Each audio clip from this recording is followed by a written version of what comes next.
people. Good morning. Good morning. Good morning. No manners. No manners. Hey, cockroach head. Pay attention. Alright, so today we're going to start our final week of instruction. One more week, 2 more lectures, and we're done. Alright? Some of you will rejoice, some of you will be sad. I know Hawkins will be sad. Distraught. He liked the class so much, he asked me to fail him so he can come back. I wish I could grant you that wish, but your grades are so high I can't fail you. Alright. Oh no, sorry, that wasn't you. Alright. Poor Hawkins. He never gets a compliment. No. How many of you started studying for the final? Good. So today I'm going to talk about the first part, which is the evolution. And then I'm going to do a review for the final. And this review will focus mostly on the stuff. Remember, your final is 50% from genetics on, right? So this review will focus on the stuff before genetics, just to refresh your memory a little bit. If I have time, I'm going to do some genetics stuff too. And then we're going to come back on Wednesday, and we're going to talk about human evolution. I'm going to shake your foundations this Wednesday. I'm going to lay down all the evidence in front of you. So when I say you're a naked ape, you believe me when I say you are a naked ape. And then if I have time, I do a review. Then you come back on Monday, you take your final, 80 questions, and you're done. You'll never have to see me again. Not really, but hey. Alright, so let's get started. Grumbling. Why you guys grumble so much?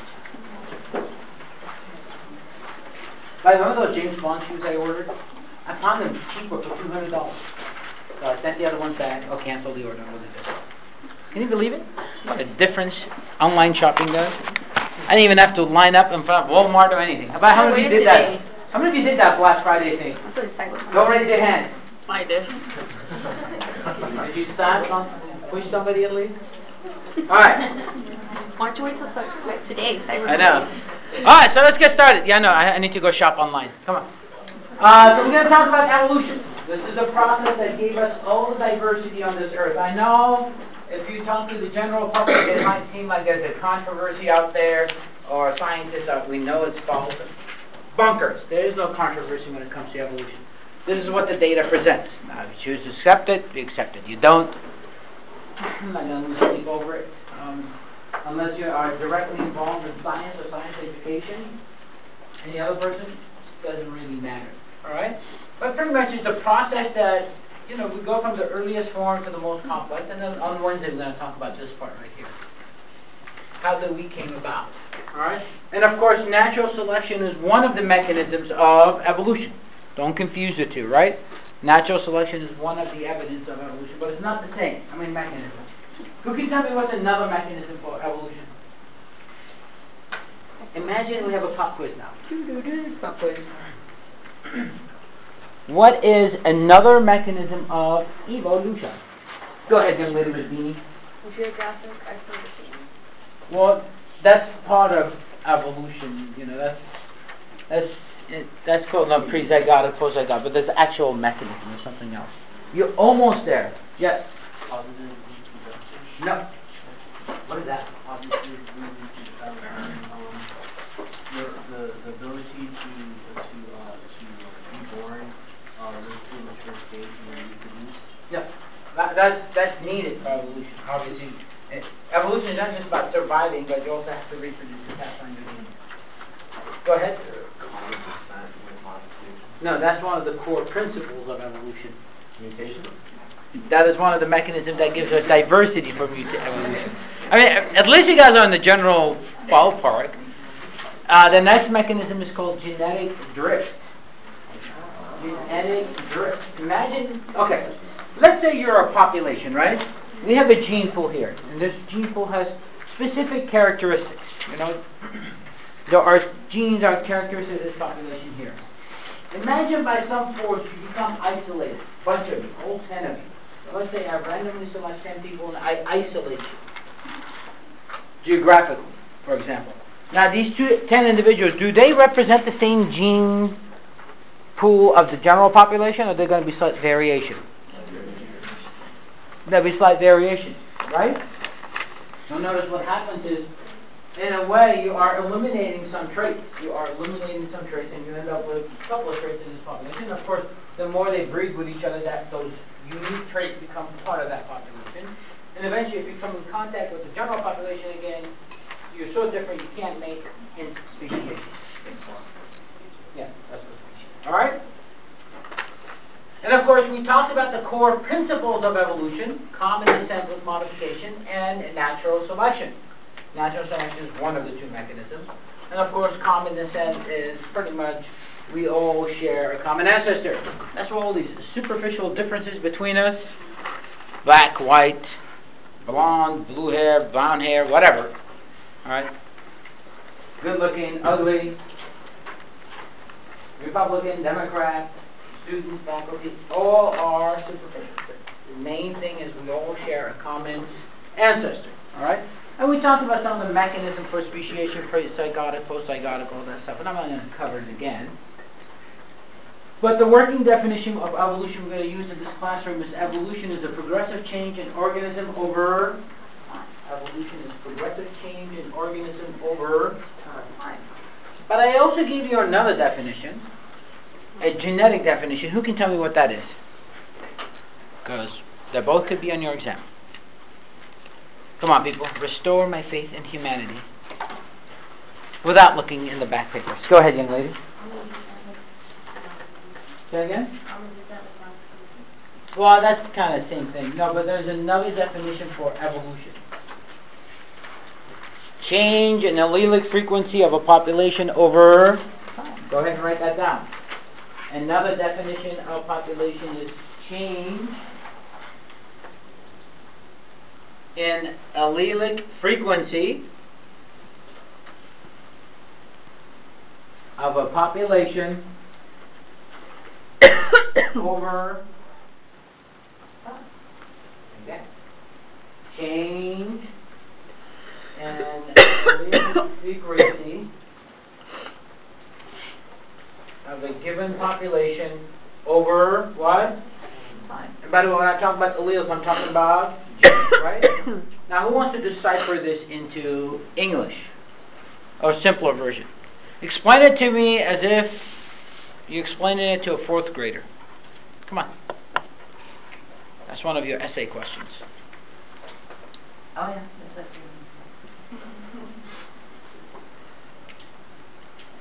change in the allelic frequency of a population over time. Come on, people. I don't know what you guys have been doing. Black Friday been cruel to you guys. Go ahead. You raise your hand over there about it. Change in the gene over long term. Yeah, that's it. It's changing in the gene numbers. Remember that hypothetical scenario? Those 10 individuals got isolated, right? Over time, some of them might die out. The frequency of genes in that population is different than the frequency in the general population. The general population, the numbers are so big, every time you breathe, you keep the frequency almost constant.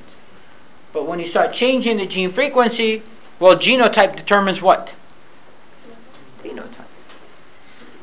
So let's say the genotype is changing, the phenotype obviously is changing. And of course, natural selection will act on the phenotype that is most suitable. For example, you have a population, and because of a mutation or whatever, you have some individuals that are resistant to pesticides. Remember we talked about proteins, right? Chain of amino acids, transfer RNA comes in and puts them together, right? And you create this chain of amino acids. Well, imagine if there's a mutation, you get a different, instead of lysine, you get arginine amino acid, right? So what's going to happen to that protein? That protein might have a different, slightly different shape. And if that protein happens to be a receptor, let's say there's a receptor that the pesticide will sit in there and kill the bug, so we know the receptor will create a pesticide to kill the bug. If the gene shapes, the shape changes, will the pesticide sit in there anymore? That's where you have resistance. So we spray the field, we kill the non-resistant one, leaving the resistant. And since these aren't surviving, they will reproduce, their numbers will increase over. Notice we change the gene frequency of the population. This is what we call natural selection. All right? Another name for it is microevolution. Now, of course, Darwin and how he derived his principle, we already talked about it. I'm going to talk about it again because it will be on the exam. All right? This is what Darwin's thinking was, these observation and inferences. His first observation was, well, if organisms are left unchecked, their numbers will explode. They will grow exponentially. And he derived this principle from Thomas Malthus. Does that ring a bell to you guys? Remember that Mr. Pussface? I showed you his picture. And he said, poor people, they just reproduce too much, so their growth is a J-shaped curve, while resources are limited, right? While resources are limited, so population will exceed the resources. There's going to be famine, disease, sin. So woe us, rich people, we need to give up having an extra boat so we can take care of these poor or whatever. We need to control the population. All right? And of course, Darwin also observed that in nature, though, populations tend to be stable. We are not overrun by, let's say, maggots. I give you an example. If two maggots meet and they mate and their babies survive and their babies mate and survive and so forth within a very short time period, give it a month or so, the entire planet of Earth will be covered with 3 feet of maggots. Okay? Now, are we covered in 3 feet of maggots? Luckily, we are not. And the reason is resources tend to be limited. Now, can you guys give me 2 examples of resources? Go ahead and just write down 2 examples of resources that could be limited. Just write it down on a piece of paper. I might ask that on the exam. Give me an example of a limited resource. Spiky. Just write down 2 examples of limited resource.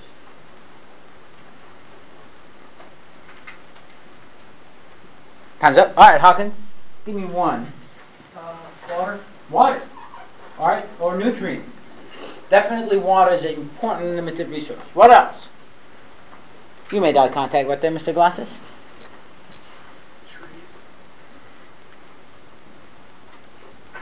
Well, if the organism's survival depends on the tree, then the tree could be a limited resource. Go ahead. Nutrients, food, that's definitely a limited resource. What about shelter? All right, that could be a limited resource. So limited resources could be both abiotic and biotic. Do not forget that. Limited resources could be both abiotic and biotic, living and non.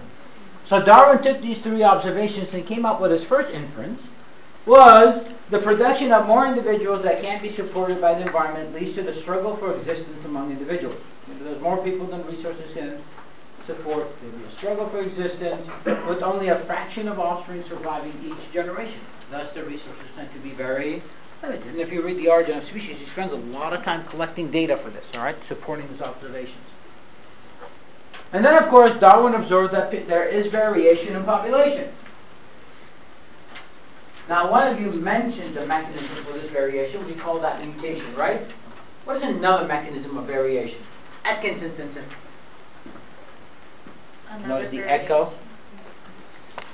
What is the question? Another sources of variation. Why aren't you a carbon copy of your mom or a carbon copy of your dad? And haven't seen your dad? Good riddance. Because evolution. Sexual reproduction. But what's so special about sexual reproduction? Go back. Let's see. It's a comprehensive test. You need to think back. You have to connect everything. Go ahead. Because everything's like random. The independent assortment and law of segregation, right? Remember those? And also, what happened during meiosis? So you got crossover, right? And you changed the allelic frequency. So not only had crossover, you changed the allelic frequency, but where did those alleles ended up was completely random, and all of that leads to variation. So, you know, genetic recombinations for sexual reproduction and also mutation. See how the final works? We really have to connect everything. If you forget one thing, you are screwed. I see the look of fear in your eyes, which is a good thing, because this will motivate you to learn. And of course, he noticed that this variation that exists is heritable. This variation that exists, it is heritable. All right? Some of you already have kids, but some of you are single, will not listen to my advice, and you decide to get married and have kids one day, against my wishes, which is fine. All right? Now, your offsprings will have their own unique characteristics, but they will also have characteristics that are yours. All right? They have characteristics. They are. You saw the picture of my spawn. All right, his eyes look like me. That's it. That's it. Hair-wise, nothing. But if you look at him next to his mom, he has some of his mom characteristics, and also he has his own unique characteristics because of recombination. So that's what Darwin observed. And then he combined his observation with that inference that he had, and it was that this survival for struggle for existence that he talked about in his first instance is not random. It's not like, okay, you'll survive, you won't survive, you will survive, you won't survive. It's not as random as that. It depends on what traits do you have. If you have a trait that will allow you to have a competitive advantage over some other organism, you're a better runner, or you hide better, or you have some kind of a toxin, all right?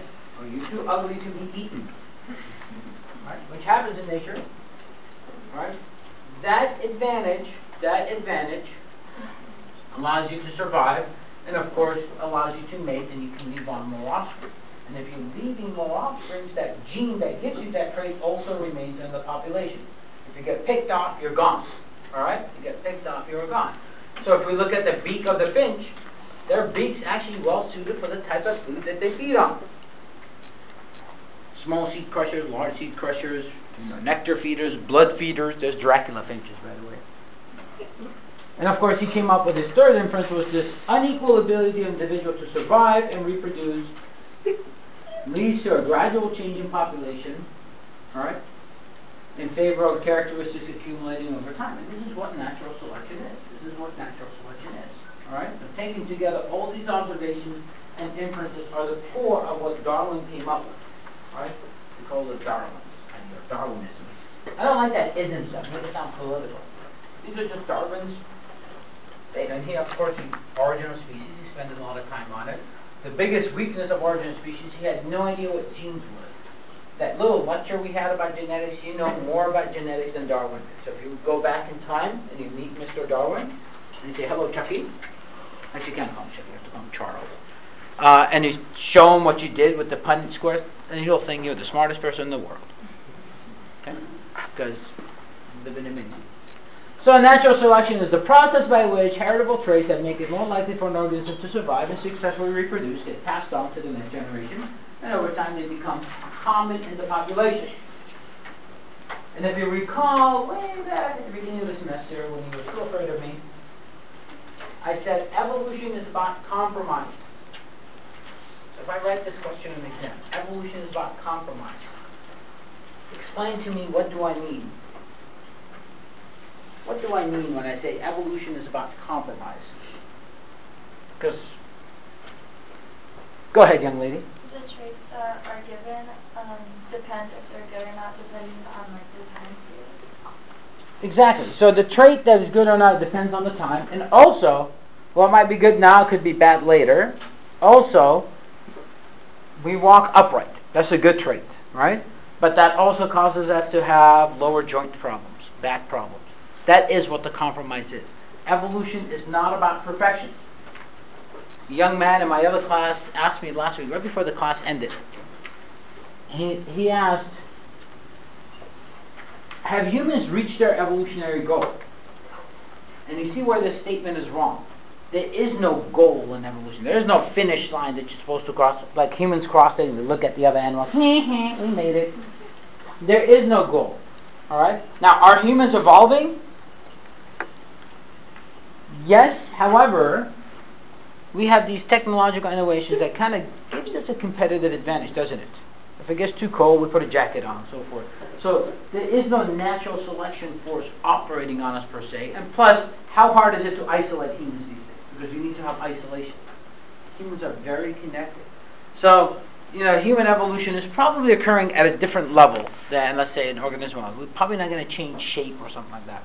We might become a little bit taller because of better hygiene and so forth, and we see that in countries like China and India where average height has increased, and most of it is because of better food, better nutrients, better health care. Right? But that's not really evolution per se, because there's no selection for it. Oh, short people die, tall people survive. There's no selection. So what you're saying, natural selection would be like if we had a war or something, and then our change to adapt to maybe like a new world? No, because in the case of a war, we call that indeterminate force. You don't live or die because of your genes. Right? Now, let's say somebody invents a chemical that will only kill blonde people, hypothetically, or people with darker hair, right? So the ones who have lighter hair will survive, won't they? And they'll pass on the light gene to their population. That's what happens. But in the case of the war, it's non-selective. You can kill black, white, purple, blue, all, right? So natural selection is operating on the phenotype. And of course, phenotype is determined by the genotype. So when I'm changing the phenotype, I am changing the genotype. Does that make sense? Very simple mechanism. Now, all of these changes are termed microevolution. This is a term actually biologists use. And even when you talk to a lot of creationists, they say, oh yeah, I believe in microevolution. You know, drug resistance, pest resistance, these small changes in population. After all, a finch is still a finch. It's a bird, right? So these are microevolution changes. We accept that, but I don't accept the micro. That's what they say. In other words, how can I go from a fish to a tetrapod, or let's say evolution of a horse from a dog-like creature?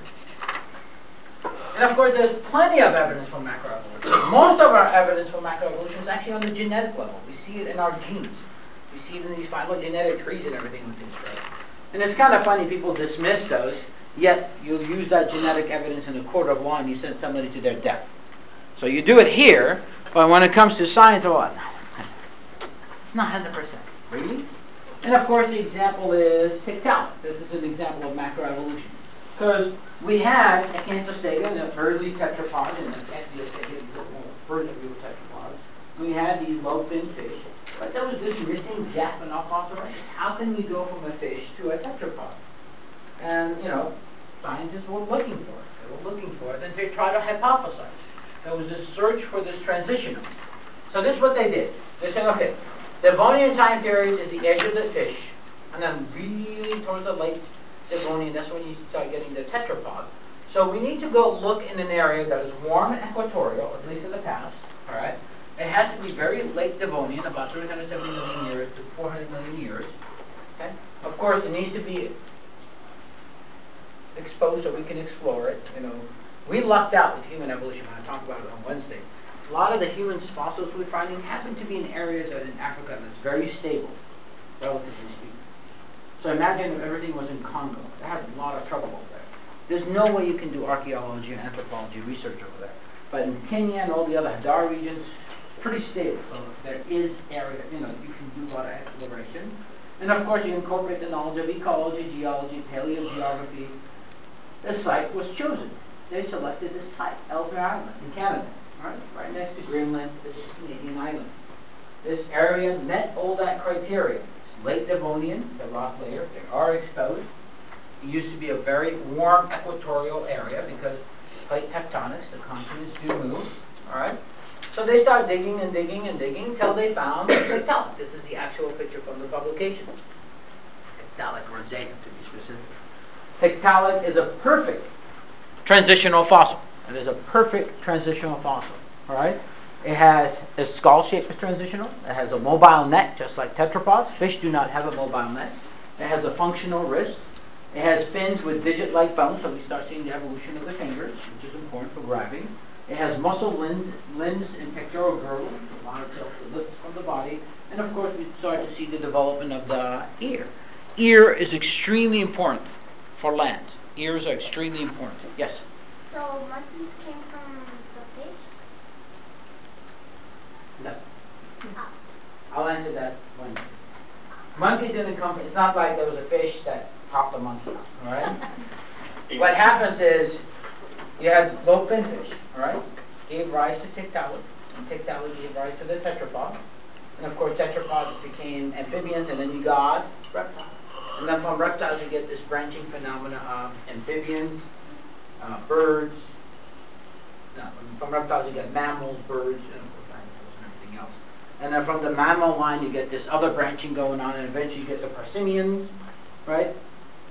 And then you get the apes and all that stuff, and that's where the monkeys come from. All right, so technically, this is like your distant cousin you never invite to your birthday party. That's how far back we are. All right?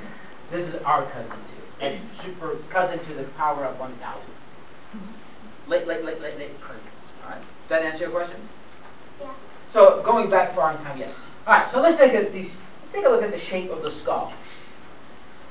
This is the Candostega. All right.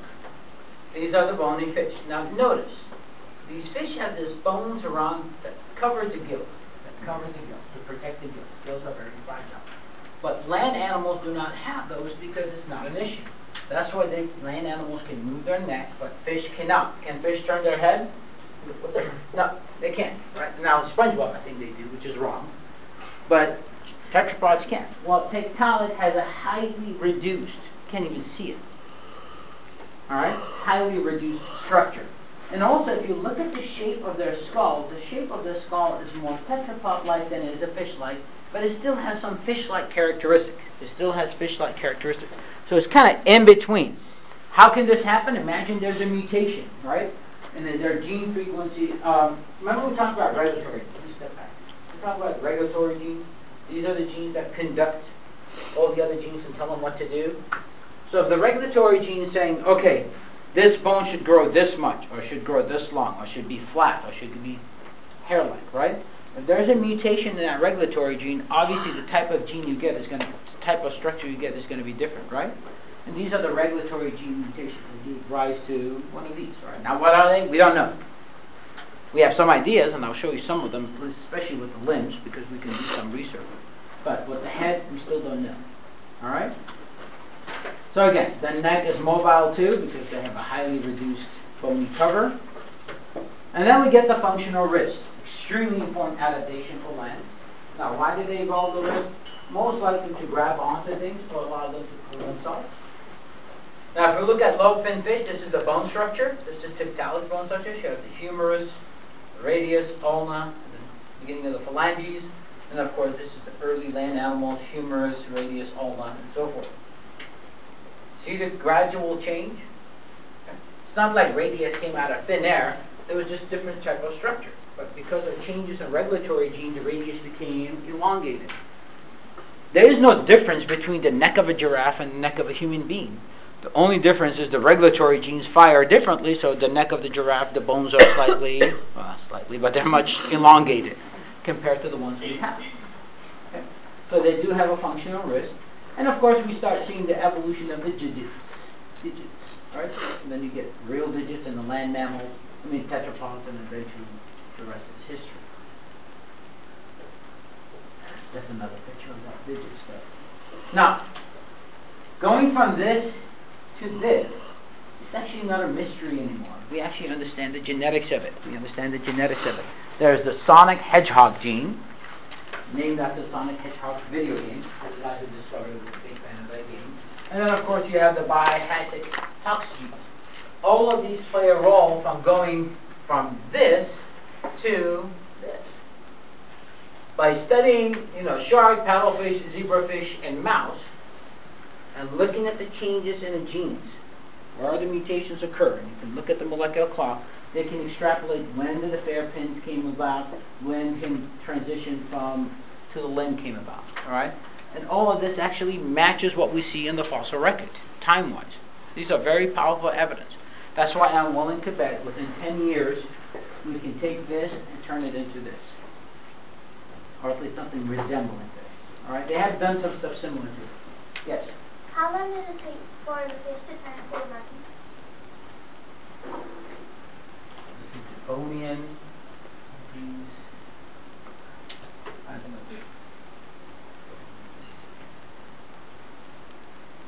Think about 500 million to 1 billion years? No, about 500 million to 800 million years. Okay. Long time. Okay. Not a short time period, very long time. And of course, if we look at the bone structures and we can see where the muscles are attached to it, you notice that they do have muscle limbs, and they do have a pectoral girdle that allows them to not only drag themselves, like that mud puppy fish I showed you, that mudfish picture I showed video, but also allows them to lift their head, either to look out or breathe the outside air. And you can see the nostrils that they have, okay? This is what Tiktaalik is. This is actually a picture from Leiden Museum. If you go in, it's a replica. They don't never put the real fossil out there. But this is what Tiktaalik most likely looked at. All right? And of course they have ears. We saw starting to see the beginning of the evolution of the ear, all right? So if you combine all of that, Tiktaalik is a perfect, what we call fishapod. All right? Tiktaalik is perfect fishapod, yes. Why do you say that the ear is one of the most important features for land? Well, in order to hear on land, look, if you jump in a pool, can you hear in the water with your ears? Yeah, it's very muffled, right? It's not perfect. You can't determine directionality, and it's a lot of pressure. And it causes problems, too. If you go too deep, it causes pressure. Ears are strictly, I'm talking about the drums and everything, those are strictly land characteristics, all right? And, of course, you can hear on land. You can do a lot of stuff. You can detect if there's predators come in their case, find where the food source is, sound, etc., etc., all right? Even with whale. Whale went from a land mammal to aquatic mammal, right? And we see the change in the ears, too. They don't have the land mammal's ear, even though they have taken some of those bones and have twisted them into something that will function in the water, but not in land. Right. Did that answer your question? Quick questions, people. That might be a test question. So what are the characteristics? They still had gills. They didn't have scales. You can see that from the imprints. They're half fish, half tetrapod limb and bone joints, half fish, half tetrapod ear region. They are rib bones, neck mobility, and lungs are definitely tetrapod-like. So this is a perfect transitional fossil. This is as perfect as it gets. There is no ifs or buts about it. Now, do you think this convinces creationists? It does not. And the reason is creationists really do not understand evolution, or if they do, they just want to ignore it. The fact is, by the way, the latest thing in creationism, there were two arcs, and one arc carried a dinosaur. That's what they wanted to see. To solve the problem, how can you put all the organisms in those arc 1 and arc 2? Don't believe me, go read their website, which I do on regular basis. But what creationists want is to point an organism that is intermediate from head to toe. In other words, the nails are intermediate, the tail is intermediate, the eyes are intermediate. That organism does not exist. Evolution works with what you have. It's tweaking what you have and you build up over time. You can't be intermediate and receive all characteristics. Some of them still have fish characteristics and so forth. That makes sense? Maybe I'm not articulating it correctly. But to go from this to this, you need to find the fossils that are intermediate in every single detail. Well, that never happens. That never happens. We'll see that with human fossils too. All right. So our picture is complete. You need to make it closer. Tiktaalik is a perfect transitional fossil. All right. And again, does it convince the creationist? No. Do I care? No, not really. And then another example of macroevolution, which you just have a good idea and stop, is the evolution of the horse. All right. The horse evolved 55 million years ago, the ancestor. Right? Hyrogryphian? I think mispronounced the name over here. This organism is about 0.4 meters, about the size of a good German Shepherd, right? Good sized German Shepherd. And eventually it was through this gave rise to the modern horse. Now notice, it's not a straight line. It's more like a branching phenomenon. There was a time period that many species of horses coexisted. But currently, the only species that survived is the North American Equus horse, which, by the way, went back to Africa, which gave rise to the zebra, and we see that in genetic data. All right? Now, what I like about the evolution of the horse, not only do we have all the evidence that we need, but also, it's more like a branching phenomenon. This highlights evolution. This mimics our evolution. There was a time period that 6 or 7 species of humans coexisted. Now, we happen to be the only ones that survived. Same thing with the evolution of the horses. Now, horses, 55 million years ago, doesn't match up perfectly like that, like it. But it tends to be tropical and forested environments. Now, if you live in a forest, and if you're tiny, you can hide well, can't you? Ever played hide and seek with little babies? Those stupid things can hide in any nooks and crannies. Can you find them? No, that's why I cheat and I put a tag on it, so it makes a sound or something, all right? Nephews and so forth. So they were small. And of course, the vegetation was mostly browsing, right? Because they're browsing off the leaves. So notice the teeth structure. Can't see it better. But the teeth were well adapted for browsing. And of course, in the forested environment, running fast, is that a concern? No. And that's why they ran on all 5 digits. They ran on all 5 digits, right? But what happens over time we had this one mass extinction occurring due to Ovissians, and then radiation of myophias. Because what is happening is the climate starts to dry out. We go through an ice age, and then the climate starts to become drier. And as the climate becomes drier, the type of vegetation starts changing. And they go from, mostly browsers to mixed feeders. So we notice we're seeing a lot of mixed feeders appear. And of course, we see that in the dentations. Furthermore, as the forest starts to disappear and the area starts to open up more, there is a need for speed. Remember that video game, Need for Speed? Maybe you played it before? Alright. It's a cool game. It's not that bad. There is need for speed. So, natural selection, select them for the ones that are faster. Well, you are faster if you're running on less digits. You are much faster if you're running on less digits. Alright? So we see that changing. Also, in an open area, if you happen to be small, you are highly susceptible. True or false? True. Alright? You've seen the Serengeti movies when the hyenas attack. They don't go for the big one, they go for the little calves and they attack.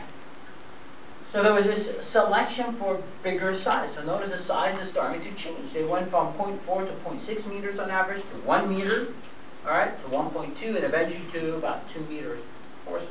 And that we can see that changes in their bone structure, because the bigger you get, you need to have stronger bones. So we see it in dentations, we see it in that, and of course we start seeing it in the changes in the position of the eyes too. See it in the position of the eyes. Now eventually, the forests are completely thinned out, and all you have is grassland. And it's mostly grazers now. And notice we see that the change in the dentation. The teeth have evolved into the type that allows you to feed on grasses. So the teeth that allow you to feed on grasses sufficiently are not good for feeding on leaves, or vice versa. And we see that gradual change. So, changes in habitat, food sources, pressure from predators, all of these come together. And of course, and it matches perfectly what we see in our paleoclimatological data. All of these come together, gives us as a complete picture as it when it comes to the evolution of the horse. As complete as it gets. Alright? This is a perfect example of macroevolution in action. Can't get better than this. Right? Can't get better than this. Anything closest one to this is human evolution. Yes, young lady. So the horses came from the fish too? Everything came from the fish. But remember, it's not overnight, it's over. Did we evolve from the horses, or they were in a different branch? No, this is a different branch. Alright, so imagine the tetrapods gave rise to all these different branches. Alright, one of the branches mammal, and the mammal branch branches out, and that mammal branch gives you all the different stuff. Okay? So that's what happens. Not, again, don't think a straight line. This is a very common misconception. Don't think of a straight line. Oh, fish, horse, human, no. It changes. Go ahead. So like herbivores and like an omnivore or like carnivorous things, like is there a way for somebody who eats grass to change to a meat eater? Like excellent question. Eating grass to change to a meat eater. Well, it involves quite a things have to change. First of all, the dentation definitely needs to change, because the meat you have to shred it and all that stuff. Number two, you have to change physiologically too, right?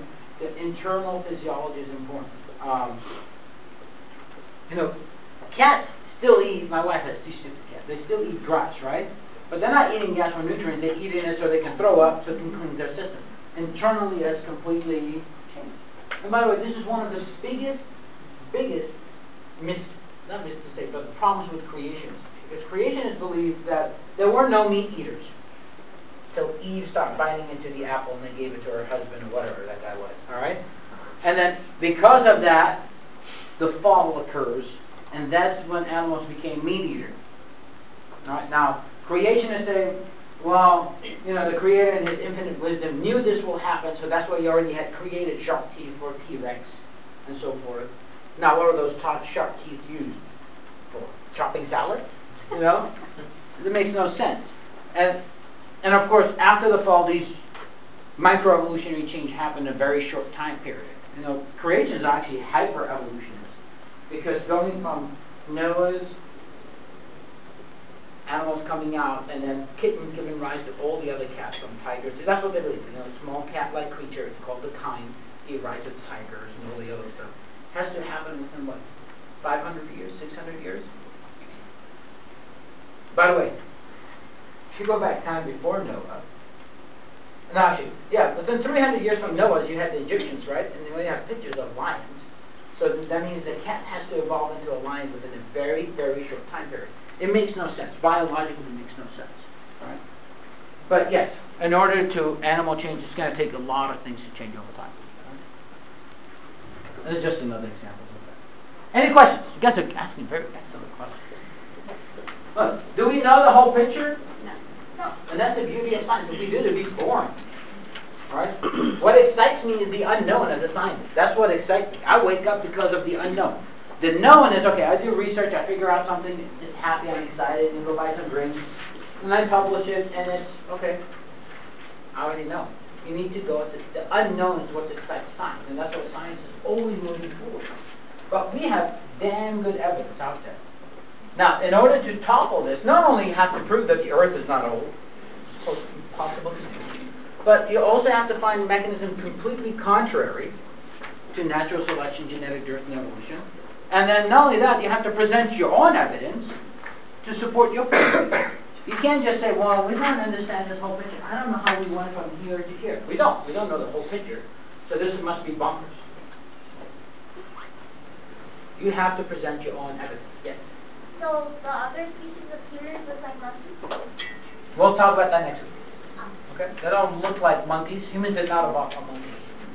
What? No. Humans and apes share common ancestors. Monkeys have their own lives. And we'll talk about that. All right? There's another comment. I hear that all the time. I go to the local churches when they bring these creationists. And this guy says, well, if humans evolved from monkeys, why are there still monkeys? A, humans did not evolve from monkeys. It's not like a monkey spread her leg and a human being jumped out like Habarachi. Hello! All right? That's not the picture. B, humans and apes share a common ancestor. That common ancestor is gone, but I will show you all the evidence next Wednesday, all right? Don't miss it. It's going to shake your foundation. It will really disturb you. And if it does, that's a good thing. So that's what college is supposed to be. I'm supposed to take you out of your comfort zone. If you're comfortable, that's not good. I'm going to take you out of your comfort zone. And then I'll leave it to you to decide what you're going to do with the data, all right? My job is not to brainwash you. I don't want you to think like me. That'd be boring. Everybody thinks the same, all right? But you bring your own unique characteristics. Yes? What is it that makes us talk and not animals? We have the bone structure to allow us to talk. But animals do communicate. Some of them have very sophisticated communication compared to us. Right? We haven't talked about animal behavior. So, yes, language is unique to us, but other animals have their own system of communication. But we have that little brain here that allows us to do it. Yes? The dogs can talk to each other? Bark. There's a communication. All animals communicate, but we Do just they don't understand us? No. What about when you train them, though? You train them is just a classical reflex kind of, called classical conditioning. That dog whisper goes. All right, go ahead and take 3-minute stretch. You heard me right, and then come back when you're ready for your exam.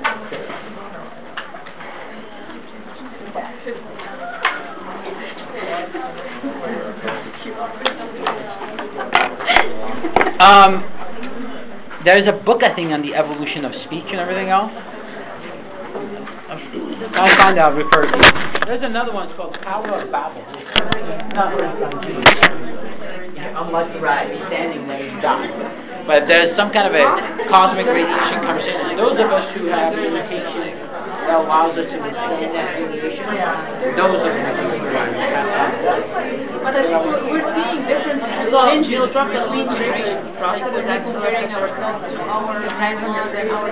We're seeing little, because if you drop massive... No, we accumulate mutations, but none of it is to a drastic level of biological speciation. Some people, they are geniuses before and... Beautiful. I mean, genius is relative. Are you ready for lab check? Oh my God. Se mira estos pantalones que eran muy como apretados, pero en la área, los dos... Given the tools they had. Right? I said, mira, like, mire que se... We have tools that we can make separate and expand, right? So So, I have to kind of go over like all of them. I can't get this like the stone canal, the seed plate and the stone canal to the radio or ring board. Isn't it ring canal? Radio canal. The radio canal is the thing. Then they have the seed plate, the stone canal, and then the radio canal, ring canal. After that, and the rays, and then we have the digestive.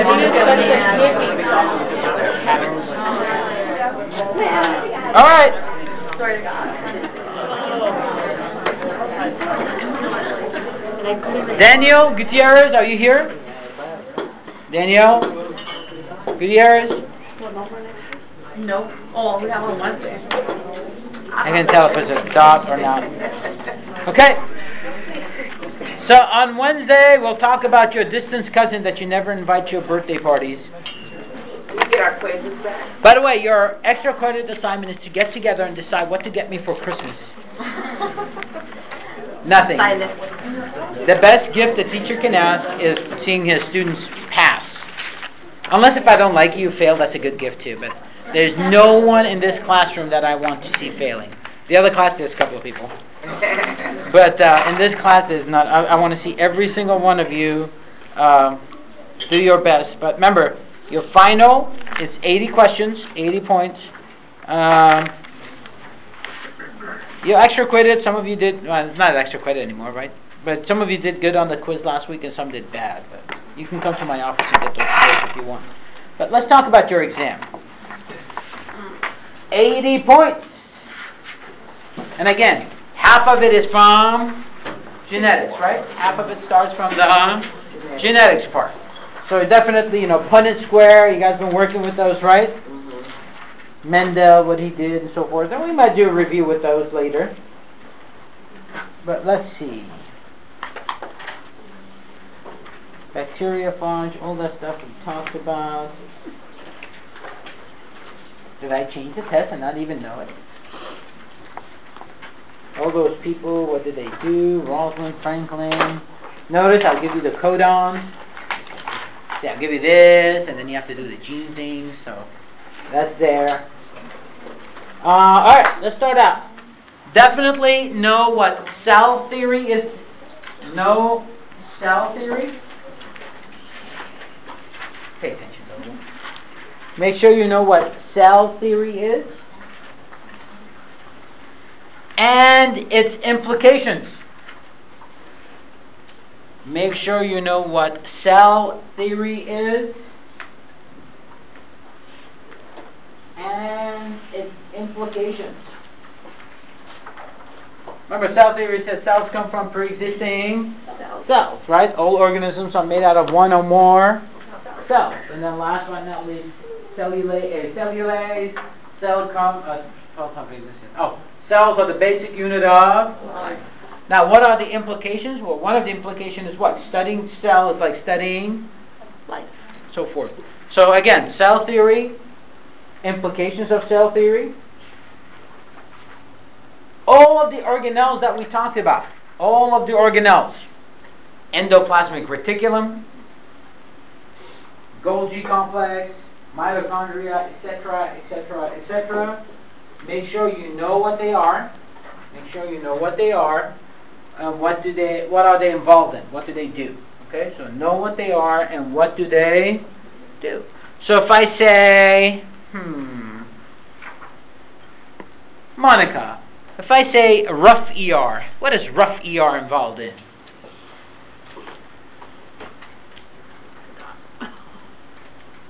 I know there's rough and smooth. What? It's not rough and smooth. What is rough ER involved in? Hawkins, I'll ask you, but you probably say S&M. What is rough ER involved in? What about smooth ER? One is involved in protein synthesis, the other one is involved in carbohydrates and lipids. Good job. One person knew it. Golgi complex, remember packaging, all that stuff? UPS, the carrier. Mitochondria, energy, right? Lysosomes for digesting. What about ribosomes?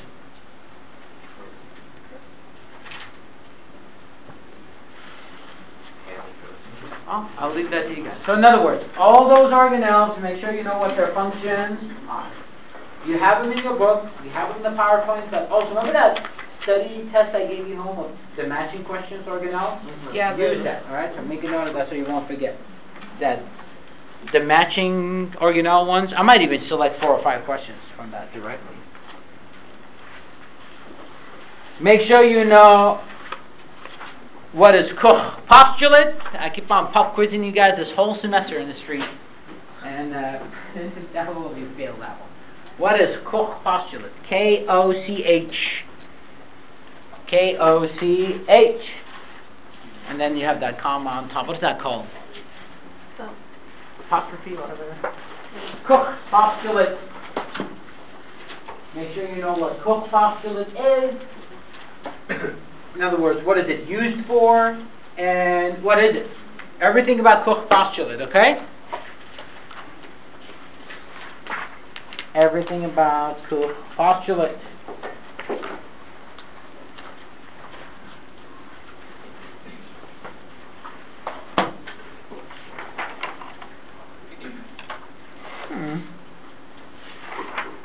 It seems like, as extent as your comprehensive goes, I just focus mostly on cells. I didn't put any bacteria in there, viruses, because those are too specific, alright? So just know the cell.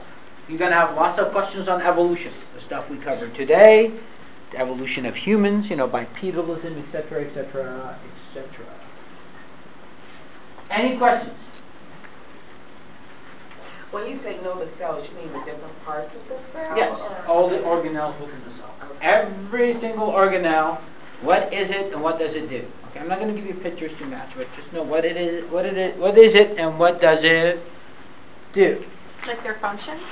Yes.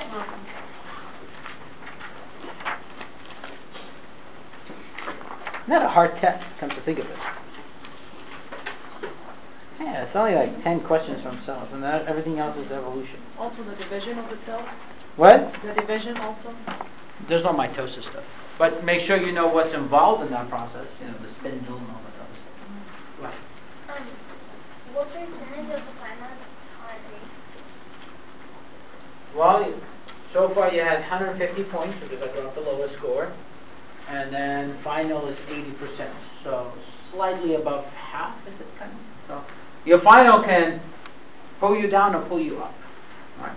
So final is important. Don't mess with the final. Those of you who are on the edge, final is your way to redeem yourself or really fail. Hopefully redeem. All right? So final is extremely important. 80 questions, you take it, you go home. So pretty much that's all we need to know. Yeah, that's it. Everything else just focus from the genetic cell. For example, what did Mendel work on? The T? Which is the scientific name? Hisem sativa, right? Now, everybody comfortable with doing those Punnett squares, right? You have to understand the language. If I say homozygous dominant, 2 dominant letters, right? Heterozygous, 1 dominant 1, and homozygous recessive, both of them are lowercase. So on the exam, if it's straightforward Mendelian, if I say organism whose heterozygous marries an organism with white flower, not married, but you made a red flower that is heterozygous with a white flower, right? Well, you know red, heterozygous, that means red is dominant, so white is recessive, that white one you're going to use the lowercase symbol, right? You have to be able to decipher it. X-linked traits, we talked about those. It's very similar, but you have to carry the XYs together. Alright? Carry the XYs together. All the genetic mutations. Turner syndrome. What is Turner syndrome? What's it? No, so last one. Yeah, so you have XO. Yeah. What about Klinefelter syndrome? XY. XXY? Yes. Or XYY? No, XY. Yeah, XXY. XYY is the Manly-Man syndrome, right? Which we thought caused people to become criminal. Trisomy 21, that causes? Down syndrome. Down syndrome, alright? What else? What is karyotyping? It's a magnetic way to see genes. Chromosome. Chromosome. It's a way to look at the chromosome, right? Klinefelter syndrome. What else? Let me see. When a gene is producing a multiple effect, what do we call that? When a given gene gives you multiple effects, what do we call that? Let's pick on somebody wearing the LA Dodgers hat. That fits your criteria, ladies and gentlemen. What is a gene that produces multiple effects called? You should answer by the time I open this and start soaking. What is it called? Go on. Go back to your partner in front next to you. Turn his tomato red. When a gene produces multiple effects. Pick on somebody with a key, tattoo of a key. That fits your criteria. Okay, let's leave it alone. Who can tell me? When a gene has multiple effects, it's called? No. Pleiotropy. Remember pleiotropy versus epistasis?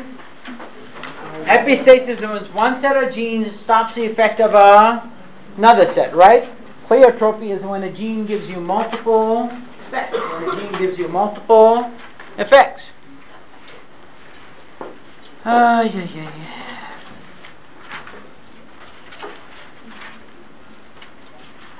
I want you to write down, let's do it together right now. 4 statements pertaining to genes. So give me 4 statements in relationship to genes. So put genes, and then give me 4 statements. Write them down, quickly. I'm going to give you 3 minutes. We're going to do a practice exam.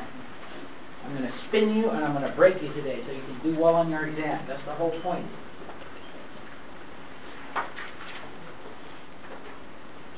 Is that you?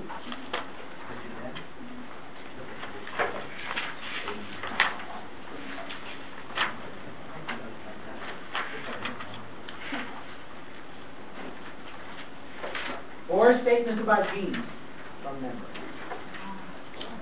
From memory, people.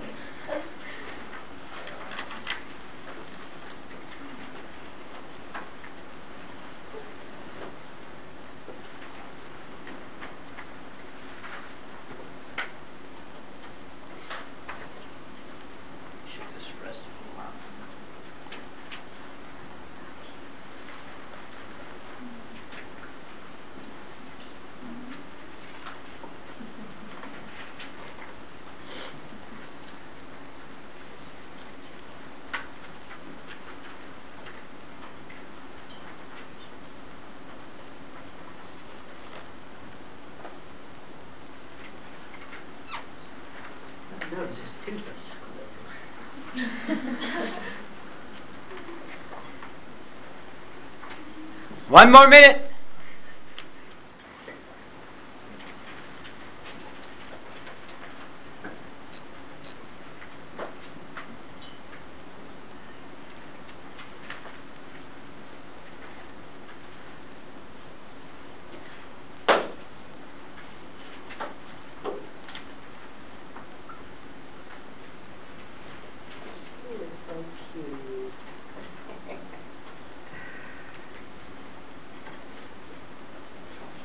Alright, so let's start picking on people. Well, you're writing a lot, so give me one statement about genes.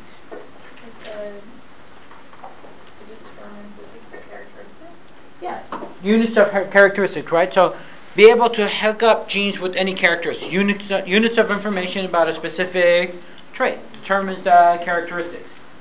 What else? Let's pick on somebody else. Young lady way in the back over there. Yeah, you. Nice and loud. What do we words? The location on a chromosome is called a locus, right? The location on the chromosome is called a locus. Alright, young lady over there, put a hand in. I said genes are available in different forms. Yeah, they come in different forms, right? They come in different forms. Good. They're located on chromosomes. They come in different forms. One are dominant, some are recessive. All right. The scary guy. He's not Don't forget you're recorded this time. Genes are located on, they're carried on chromosomes. Yes, they're carried on the chromosome. And their location is called Locus. locus. Go ahead. Allele is the same word as gene. Say it again. Allele and genes are gene. Well, alleles are different forms of a gene. I think somebody said something like that. That's another way of saying it. So don't memorize one statement. That's good. What else? Anybody has anything new? Go ahead. We get both of our genes. We get our genes from both of our parents. Then inherited from, okay, that's good. What else? Go ahead. Dominant traits always win out. Dominant traits always win out, or dominant genes, you should say. Mm-hmm. What about, What about the closer together they are, the higher the chances of them crossing over? would they exchange, that's chromosomes. Okay. What about genes are being assorted during meiosis, right? They are assorted independently during meiosis. They are assorted independently during meiosis. By the way, how do you find genes on a chromosome? What do they look like? This is extremely important. No. Not what the shape of DNA is, but what do genes look like on a chromosome? Imagine you have a strand of a DNA and you're reading it. What do the genes look like?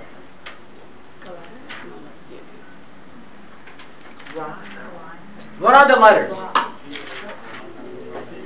Adenine, thymine, guanine, and how do we arrange them? Right? They're arranged as nucleotide, right? When I say gene, I'm talking about a sequence of nucleotides. When I talk about gene, I'm talking about a sequence of nucleotides. I'm not talking about one thing, I'm talking about a strand, right? So genes are arranged as a sequence of nucleotides. Can you guys give me 3 examples of genetic abnormality? Actually, give me 4 genetic abnormalities. Actually, let me rephrase that. Chromosomal abnormalities. Give me an example of 4 chromosomal abnormalities. Go ahead. Deletion. What else? There's no insertion on chromosomes. That's a nucleotide, point mutation. So you have deletion. What else? Translocation, duplication, and inversion. Right? These are chromosomal ones. Don't confuse them with deletion, insertion, and base pair substitution. Those are just those letters changing. Does that make sense? Mm-hmm. One is big picture, one is small picture. Who can tell me what a bacteriophage is? A virus that infects bacteria. DNA, what does it look like? A ladder.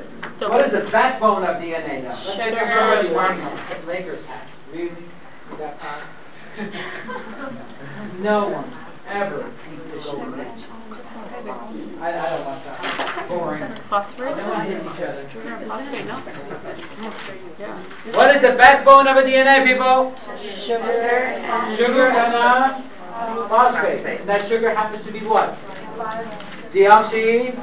Now, on the exam, I'm not going to tell you what's the backbone of DNA. That's too stupid, right? What I'll ask, what is found in DNA but not in RNA? The extra.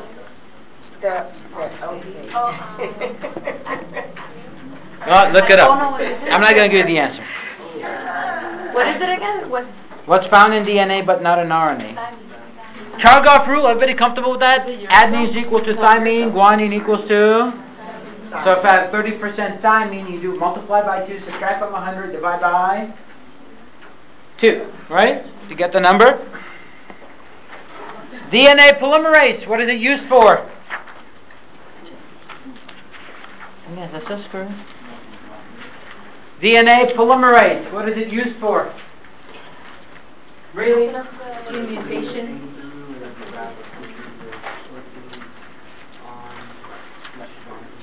So it's an enzyme that is adding nucleotide to during the DNA replication, right? What else? It also proofreads it, right? By the way, anybody have their teacher's phone number? That's prank. Get me a number on Wednesday. I'll prank call.